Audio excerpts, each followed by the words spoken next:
Welcome to Trust and Believe. I'm your host, Shaun T. And today we are going to enhance your ability to trust and believe in happiness and smile and creativity and laughter with this incredible person I've yet to meet in person, but I know them from social media. Austyn Farrell. I'm going to call him Austyn Farrell, I guess just because it sounds a little bit more famous. So get ready to trust and believe. Somebody say hell yeah! No. What's up? He's better than Oprah. Come on, y'all. This is Shaun T, and it's time to trust and believe.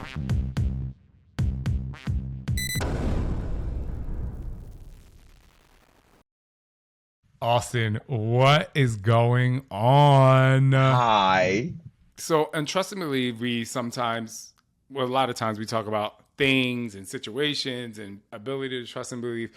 But I kind of want them to just listen into a conversation only because I know it's going to be amazing and only because you have brought through the pandemic so much joy to my life. And I just want to start by saying it was your reel or TikTok that you did with in your streets, I guess it was in your neighborhood of the greatest showman. Yeah. I was like, this is unbelievable. And, you know, we were all in a place at that time where, you know, everyone was stressed. They were in the house. You couldn't go to the movies. You couldn't go to a show. You could barely go see other family members, and you were able to create this space. I am literally getting a little emotional about it, I think, because it was so impactful and just so great. So can you tell me, like, you know, what made you do that, and how did you get people in your neighborhood to, or your friends or whomever, to kind of be a part of that, to bring joy to people's lives? Do you know what? It always start. I've been a performer. I'm a dancer myself. So when the pandemic hit, I wasn't dancing. I wasn't doing anything at all. Like, when I was doing your workouts, that's what I was doing. So thank you for that. But it was like there was no performing. There was no performing whatsoever. So I ended up started just doing little dance stuff on Instagram stories, which are 15 minutes, lasted for 24 hours, and then it would go. And then at one point, I ended up going outside to do one on the road, and one of the elderly neighbours, sorry, Jane, she's not elderly, but one of the older neighbours was like, I'm telling her, I'm going to find her Do email not and tell I'm going to send Jane. her this. Don't tell Jane, okay? She'll cuss me out. But she ended up shouting at the window, oh, will you let me know next time you dance outside? I'd love to watch it. And obviously she's quite vulnerable, so she couldn't leave. So that's how it started. And then cut to, there's a Facebook group, let us know when you're performing so we can come and watch at the side streets and things like that. And slowly but surely it became like a little bit of a thing that people enjoyed, and it was still part of the social distancing rules that we'd get away with, and everyone had music and performance, and I got to be creative, which I wasn't allowed to be during the lockdown. So it just went from there. When we did The Greatest Showman, I cried before even filming it because I was so excited to dance with my friends again. How did you manage getting through that? Because I know that it probably wasn't I want to dance, let me go outside. It was probably a buildup of like, this is overwhelming and all too consuming to be going through this situation. So what were kind of some of the things you did to be like, you know, I need to find a bravery to do something else? Oh yeah, I was just about to say bravery was the word, because as a male dancer, things have changed recently, but in my prime time, it was you're dancing with a female artist, so you've got to be butch and macho and be straight lad. That's it. You had to be told you have to act like a man. And when the pandemic hit, it's like, no one's working here. My Instagram had to be manly and had to be my work. And I was like, no, I'm going to post this stuff. So it's quite a brave step, of anxiety step of, if I post this, people are going to judge me and think, oh, he's gay, he's this, he's not able to dance with this artist anymore. And it was kind of like that. But I'm glad I took the step, because I think it's helped my personality as much as it has now my job kind of thing. You start to live out your passion when you overcome the fear of what people are going to say or think or judge you. But kind of tell me about you growing up and how you got actually to that point, because I think that was really great. What you said is, you know, everyone was expecting the butch guy because he's a dancer and you have to dance like a guy. How did you kind of get to that point? It's a tricky one. Like when I was younger, my mum used to teach line dancing. So at the age of like 4 or 5, I used to do line dancing with her after she used to teach step aerobics. So I've always had that little dance thing there, but then I went off and played football, soccer, and I'd play that until I was like 14. And it wasn't until I broke my arm that I wasn't going to do football. They dropped me from the academy and stuff. And then slowly but surely, I found my way into dancing again. And it was like, I was happy doing this. Like, I was happy. I was going back to my childhood doing line dancing, but my eyes were open to so many different styles of dance. And my personality changed and this, and I felt better. I mean, don't get me wrong, body dysmorphia and all these other things came along with it, but I started to find myself through the dance world, which was quite strange for me. And I think that is just, it's opened my eyes to a lot. And then that's when it leads to the whole fact of playing it like a man. That's what we were trained to do in this era of dancing. Is it's strange. And it was only until people started telling me about my energy and telling me about my actual real personality and telling me about me and not just Austyn as a dancer, I started to kind of trust myself just to know, let's bring this to the table and stand my own and go, no, I don't want to just dance like a man. I want to be myself and dancing heels down the road and things like that. Just a bit of an attack moment for me of no, attack and be yourself, fight back a little bit. A lot of people are out there at this current moment living in the path and they're creating a roadmap for outside people and outside sources instead of just kind of like coming into their own. So I know you kind of said it, but when you did or do find that place of like freedom of being like, I don't have to be like that, like explain the joy of that, because I think it might help people just kind of peek through the blinds to see what's on the other side of being true to who you really are. I can hands down say the past year and a half, especially me being myself, has brought, and I'm telling you now, it's been a tough year, a very tough year for personal reasons I don't mind speaking about, but I really have found the most happiness from it. I have a beautiful boyfriend that is going so strong because, again, on dates, I would feel myself. It feels like you're trying to be different personalities with different things and different jobs. And as soon as I just breathe, I was like, I'm going to be myself. I felt instant connections on dates. I say dates, date with him, with my family. It's got better. Within myself, I wake up and I feel more refreshed. I'm not painting a smile over my face and just being me. And if I want to be flamboyant, I can be. And if I want to bring it back, if I'm not ready to be that, then I won't. And there's so much more happiness being true to yourself. I know you did go through a tough time. I believe it was a loss of a family member, right? In Losses. Kind of a recent past. Yeah. Yeah, losses. And, you know, because we talk about that on here too. So yeah. Tell me about how, you know, kind of like you deal with grief, especially, I think the reason why I asked you that, and I'm really interested to hear that from you, is because of your personality and because you are joyful to so many people and because you are a bright light. And I just went to therapy a couple of days ago. Thank you.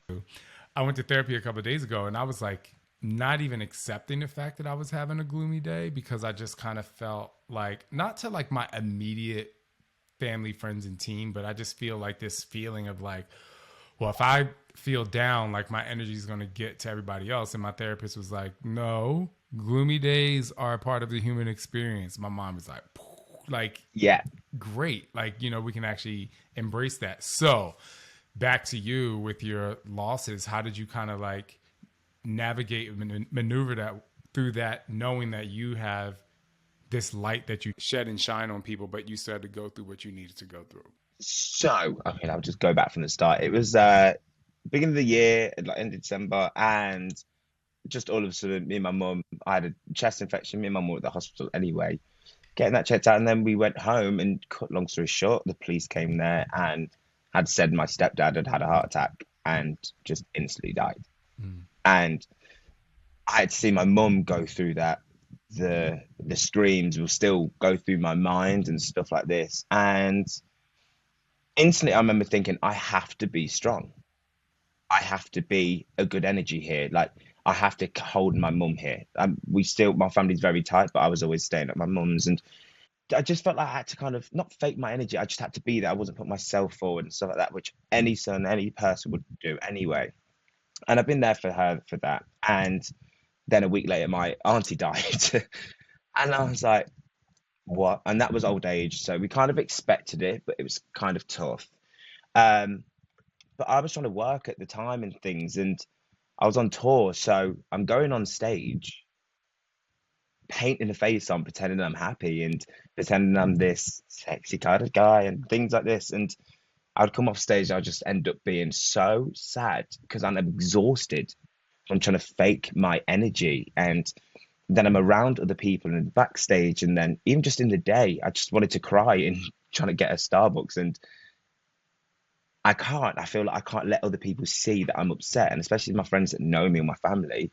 I feel like I have to be good for them. And it's like you said about the therapist said to you. My therapist said to me literally yesterday. Last week I ended up in hospital because I generally thought I was having a heart attack, but it was just a major, major panic attack. I've never had one like that before. And she said it's because you're giving out so much energy all the time. This is now the time that you've crashed, because you're listening to your body getting tired and it's overthinking and it's just crashing.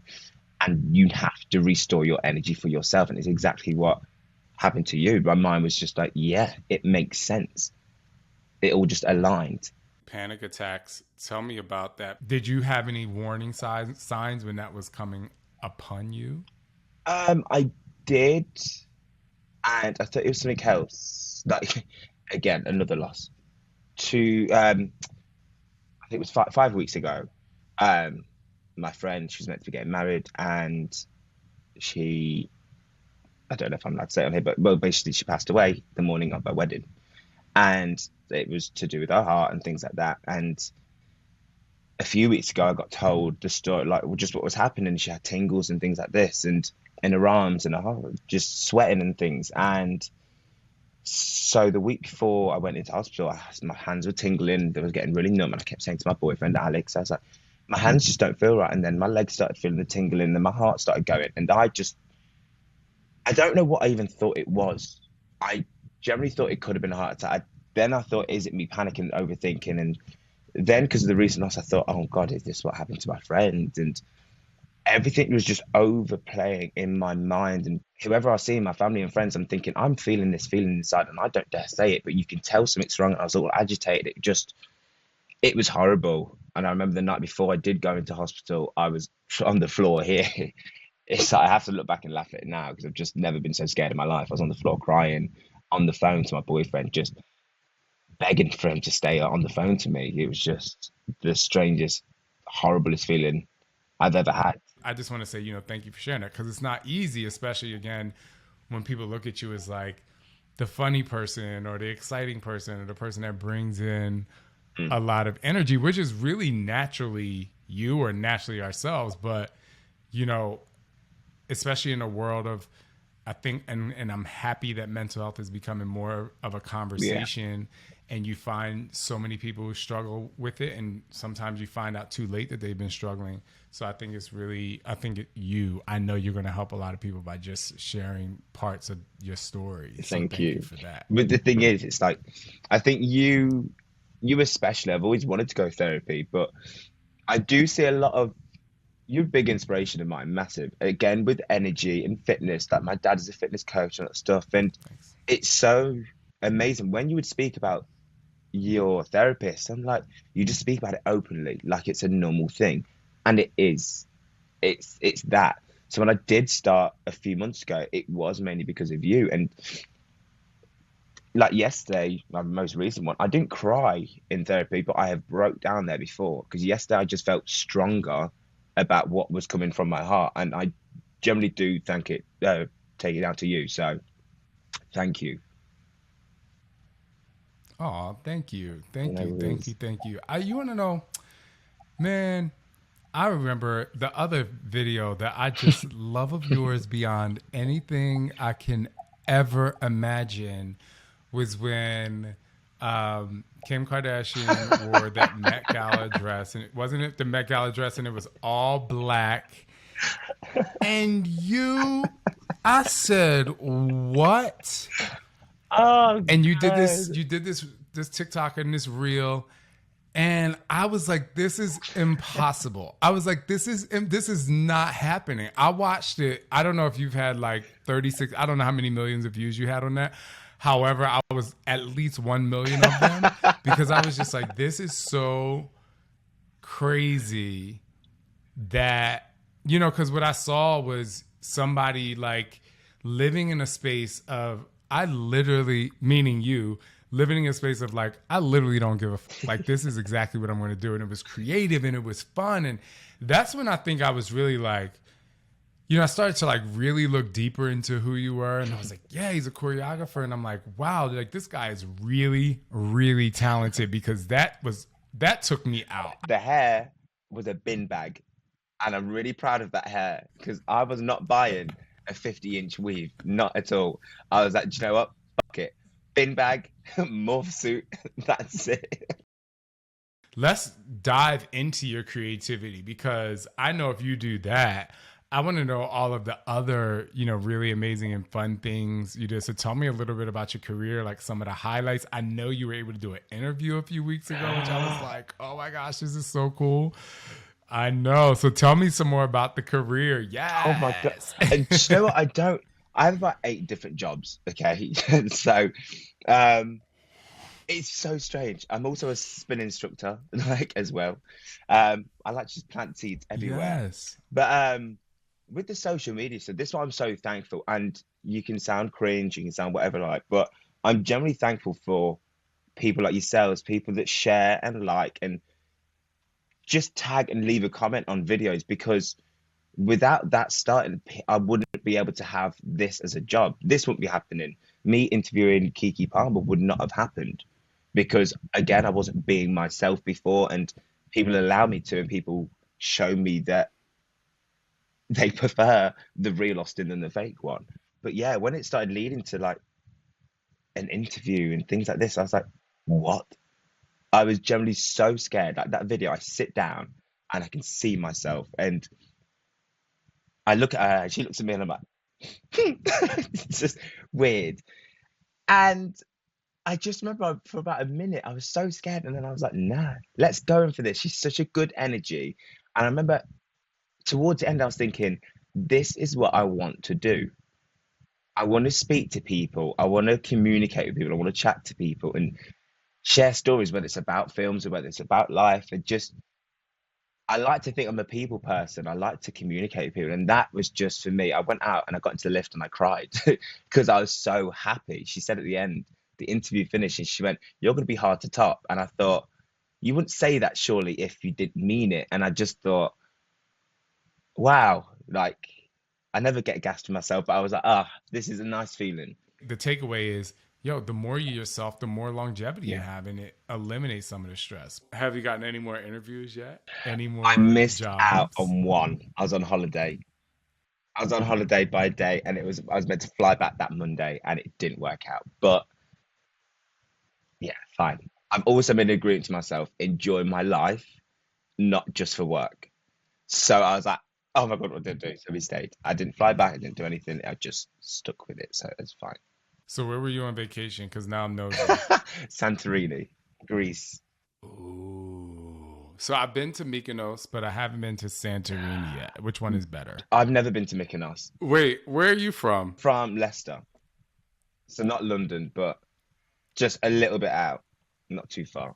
And you guys have a different accent? Yay and nay. Within that city, there's a lot of different accents. Some that you don't want to fuck with, and some that you're like, "What are you saying?" And then some you can understand without subtitles. But it's that. But Santorini, tell me more about it. Gorgeous place, absolutely stunning. I think because Mykonos is so close, isn't it? I just think just book it. It's so gorgeous. That sunset is just dreamy. I think it was more that Mykonos was not more gay friendly, but I feel like it was like, where the gays went. So I was like, let me pop off here real quick.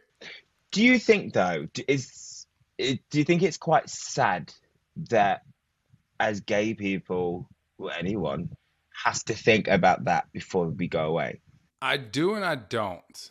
And so here are two reasons why.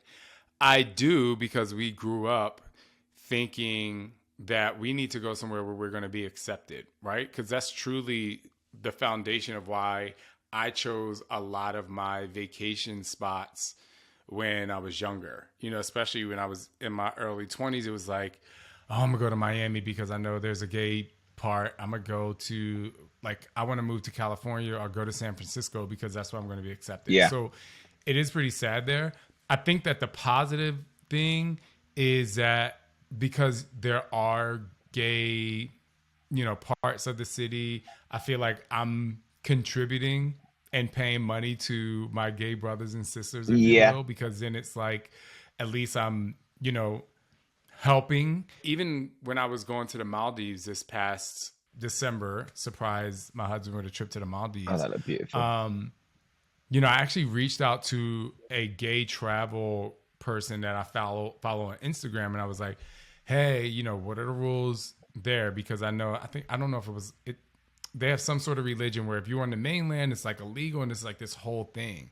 And believe it or not, both myself, me and Scott, and two other friends that we went with, Chip and Elliot, where we were the only gay couples there, and we had 4 couples went. You know, they had 2 beds in our villas. It was a king bed suite villa, but they also put like a twin bed in the living room because they knew it was 2 guys in there. But when we went to Dubai, wait, was it his 40th birthday? So it was 10 years ago. Oh my God, we've been together for a long time. But we got to the hotel. They took us upstairs. The guy who was, you know, he was working the front desk. They take you upstairs. They have a key, you know. I'm thinking it's like, oh my gosh, this is so great. They're being so kind. They're taking us to our room. They didn't give us our key. So I'm like, give me my motherfucking key. Like, I'm trying to go to sleep. Like, it's late. They open the door for us and they're like, there's only 1 bed in the room. And I was like, okay, girl, like, it's cool. You know, like, what you want me to do? And he said it again. And I was like, right. And I was like, okay. It's like he's and telling then he said you. it again. I was like, and then in my head, and I was like, okay, I'm going to sleep on the couch. And he was like, have a nice night. My earrings So I think would have been that, coming like- out straight the fucking way. Woo. And I don't know if y'all, and the Vaseline, we call it Vaseline on the face. So I'll get the scratches. shit. Yeah, I was pissed. Yeah. I was really, really pissed. But also when we were on the flight there, the flight attendant, she was just like, just make sure you don't hold hands or kiss in public here because you can get arrested. And so, but I didn't even think it would translate to us, like 2 guys staying in a hotel room together, but because they had 1 bed. So back to your question, you know, just growing up gay, I think that's something that we have to unfortunately have to take into consideration when we go places, you know? I think it is, for one, to feel safe. You don't want to go somewhere and then something bad happen to you. You would rather avoid it. As much as you want to go be yourself, you would rather have your life, because in some places it's not the case, that you don't get to live that way. It's just mental. It's so sad. I'm sorry that you went through that, because you shouldn't have to. If you're with your loved one, like, that shouldn't be a thing. And what is so sad, and it's so nice of people, like you said, the air hostess, I think it was, said, look, just don't hold hands. As much as it's so nice that they're warning you, it's a shit thing that people have to say to warn you, just warning you about your sexuality. Don't hold your loved one's hand. Like, it's sad. It's so sad. When you go to other countries, religion is like, you know, a thing, especially in Istanbul. Like, I lived in Istanbul, Turkey for a while. Okay. And I was in my 20s. But I just remember walking down the street, like, people telling me, like, oh, you know, it's a Muslim country, so you have to be very careful. And I really appreciated that.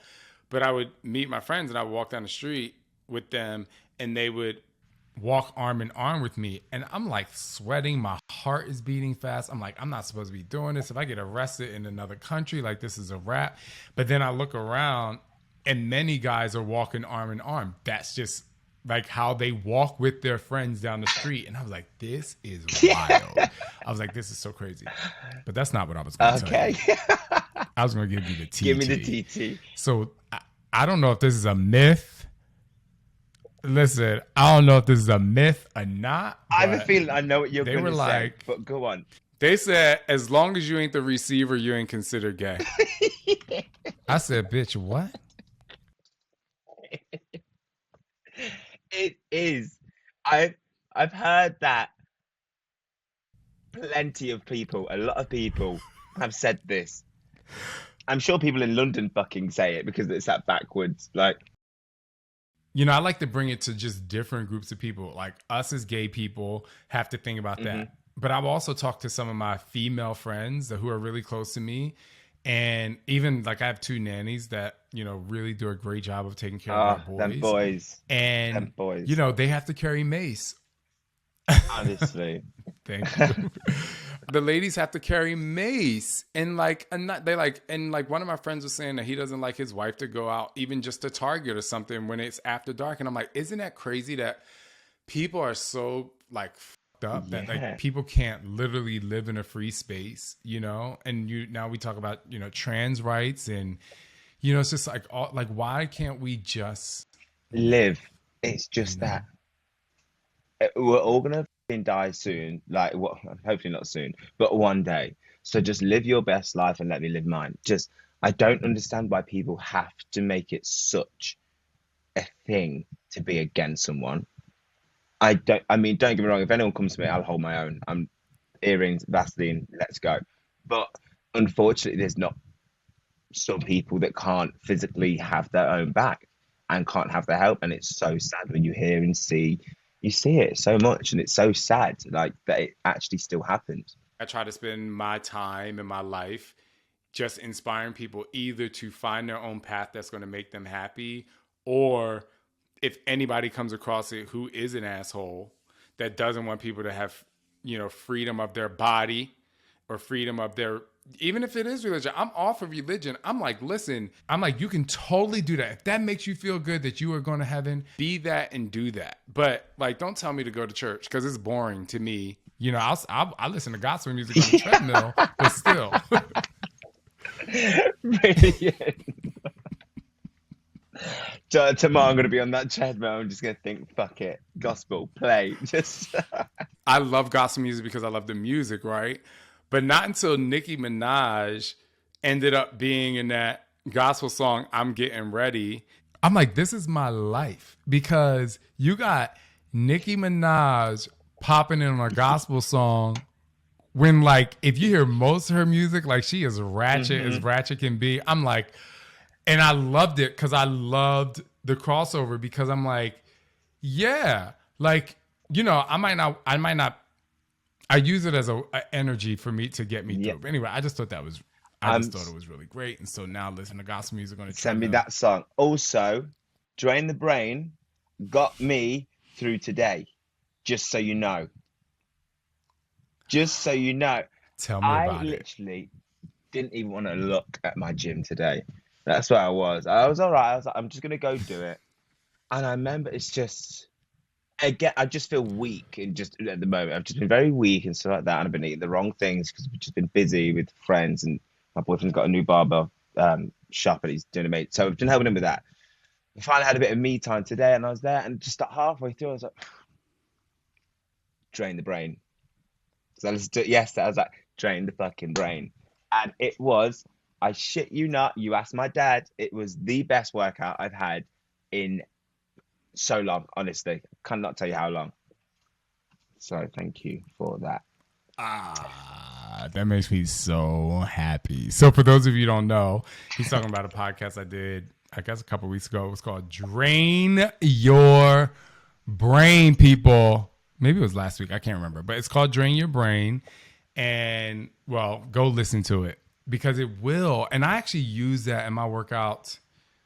It was yesterday. Because my trainer, I'm sure you probably see my stories. Like, she is a nightmare. And I'm like, girl, I'm like, I love her so much, but I'm like, you are a nightmare. And she also is she's also a physical therapist. So in the normal situation where I would be like, oh, my knee's hurting or my hip is hurting. So I go and I'm like, my knee is hurting. And I'm thinking, not that I'm looking for an easy workout, but I'm thinking she's going to adjust the workout to my pain. She's like, okay, lay down. She digs into whatever part of my body. And I'm like, I'm screaming because I don't care. I'm like, this shit hurts. I'm not trying to be like you said earlier. I'm not trying to be Butch. I'm trying to be the Butch queen. I'm like, bitch, this hurts. You'd rather just do the workout pain. And she does not change the workout. And, and I would say yesterday, I was like, I looked at her, I was like, you literally have to be kidding. And she's like, dig deeper. Like, she gave me nothing. And then I said to myself, I'm like, drain your fucking brain. Because, like, I'm just literally in a space of, like, I'm more questioning why is she making me do this instead of being like, well, you showed up. Yeah. So, that's why I have a tattoo. My side says, figure it the fuck out. And it says, we've all been through some shit. I like that. But, like, let me ask you a question, though. Like, through all you've been through, with your loss of people, which I'm really sorry about, with, like, overcoming your own personal struggles, obviously getting to a place in your career where you find, success and growth and momentum, don't you ever feel like you can listen to motivation, but at the end of the day, it's like, figure it the out. It's like, only you that's going to change it. It's only yourself that's going to... You can listen to anything. You can be inspired, but it's you that's got to put in the work completely. And it's so funny you say that as well. Because I was just on my bed earlier. My dad was like, oh, so you got the podcast coming up and all that stuff. And he's like, I don't really listen to podcasts, but why do you do it? I was like, just because sometimes music is repetitive. Music is, what's coming, the words. With podcasts, you don't. And sometimes it just gets you and something clicks. And something reminds you of who the fuck you are. It's one of them, I think, for me. I think you have such a great personality. And I just want to challenge you to continue to be that in whatever space you're being in, because I think that's going to be the thing that's going to make all of those, or a lot of those celebrities, walk away from your interview like, wow. Or maybe even ask you the next time, like, yo, is Austyn Farrell there? You know what I mean? Joe, challenge accepted. Yes, I'm more than happy to do that. So before we go, first of all, I literally cannot wait to come back to the UK, because if we do not meet, first of all, I want a haircut. Does your boyfriend cut black? Yeah, he does. Come on in. You get a free hat as well. Yes. To put over you. Well, if I get a haircut, I'm not going to want to wear a hat. Tell him this. Why are you selling hats for when you were a barber? Like, don't sell a hat. Don't sell a hat. Fix it. Shoot. Give them a take a Polaroid before they leave and be like, nah, let's figure out a way to show that. So we have to hang out before. I mean, when I come there. Oh my God. So tell me what you have going on, and how people can find you. I know obviously social media, but tell me your social media handles, but is there any shows you're doing coming up? Like, what you have going on? Shows not so yet. I've taken a step back from dancing, but there's one called Starstruck will be coming out soon. I'm choreographing for Alyssa Edwards as well, who's been trying to ring me during this, and she should have called me yesterday. But choreographing for her. And then if you see me walking around Soho with a black vest, I've got about 5, and my rucksack, I'm just that guy that's running forward and back to gym, to teach, to cycle, all the way through. You probably see me there. When I come there, we literally have to do a dance number in the street. Like, it has to happen. I'm so here for it. Yes.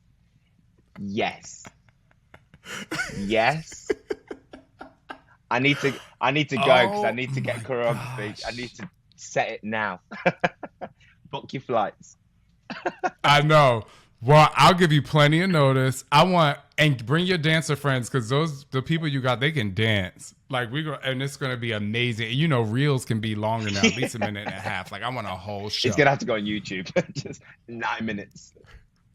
I'm here for it. Anyway, Austyn, thank you so much for your time. I have one final question for you, and that is, if you could tell my listeners the definition of trust and believe, and how you kind of continue to trust and believe in yourself and instill some power in them. Trust and believe yourself, because it's the way forward. You've made it this far. Keep going. Your happiness will come. If you're in a dark place, if you're already happy, then share that love. That's what I would say. And it literally matches your smile. Thank you. You're so You great. too, man. Thank you. Thank you so much for being on the show. The next time people see us together, it's going to be in person. And Shaun, thank you so much for having me.